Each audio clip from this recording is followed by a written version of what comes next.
Hi అండి, ఈరోజైతే బోటి గోంగూర అయితే వండుకున్నామండి. ముందుగా అయితే 1 కేజీ బోటి తెచ్చుకున్నామండి, మేక బోటి అనమాట. ఇది బాగా అయితే క్లీన్ చేసి వేడి నీటిలో వేసి మొత్తం క్లీన్ చేసుకోవాలి. ఈరోజైతే మా ఆయనగారితో వండుతున్నారు కూర అనేది. ముందుగా అయితే గ్యాస్ అయితే అయిపోయిందండి. గ్యాస్ అయిపోయింది, చిన్న బండి మీద అయితే మా ఆయనగారు వండుతున్నారు. ముందుగా అల్లం వెల్లుల్లి పేస్ట్ బాగా ఫ్రై చేసుకోవాలండి.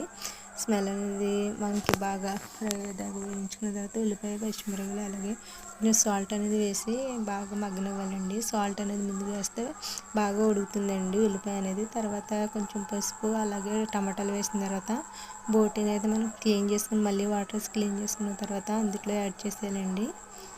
అంతేనండి, అందులో యాడ్ చేసిన తర్వాత అందులో కొంచెం వాటర్ అనేది వస్తాయి. వాటర్ అనేది వచ్చిన తర్వాత మళ్ళీ కారం అనేది వేసి మనకి స్పైసీగా కావాలంటే కొంచెం ఎక్కువ వేసుకోవచ్చండి. ఇది బోటీ కాబట్టి మేము కొంచెం ఎక్కువగానే వేసామండి. అంతేనండి, కొంచెం కారం అనేది వేసిన తర్వాత బాగా తిప్పుకోవాలండి. బాగా తిప్పిన తర్వాత అందులో మళ్ళీ వాటర్ అనేది వస్తుంది, చూపిస్తాను చూడండి. అలా వాటర్ అనేది రావడం వల్లనే ఆ బోటీకి ఉప్పు కారం అనేది బాగా పడుతుందండి. వాటర్ అనేది వచ్చిన తర్వాత చూసారు, అదిగోండి బాగా వాటర్ అయితే వచ్చేసింది. వాటర్ అనేది మరిగిన తర్వాత అందులో మళ్ళీ కొన్ని వాటర్ అనేది వేసి కుక్కర్ అనేది బాగా మూత అయితే పెట్టేసుకోవాలండి.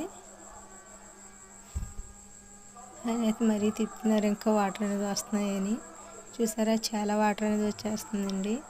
అలా వాటర్ వచ్చిన తర్వాత మనం మూత అనేది బాగా పెట్టేసుకుని ఒక 3 విజిల్స్ అయితే సరిపోతాయండి. అంతే, అది చిన్న బండ కదండి, బాగా బరువు అనేది అనిపించి పైకి వచ్చేసింది మంట అనేది. చూసారు ఒకేసారి.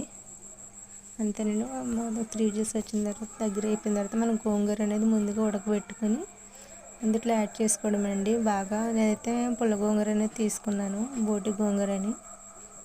అందులో మనకి వాటర్ అనేది మొత్తం పోయిన తర్వాత మనం గోంగూర అనేది వేసేసి అందులోనే కొంచెం మసాలా అనేది యాడ్ చేసుకుంటే సరిపోతుందండి. అంతే, బోటి గోంగూర అయితే వేడి వేడి అన్నం వేస్తుంటే చాలా బాగుంటుంది.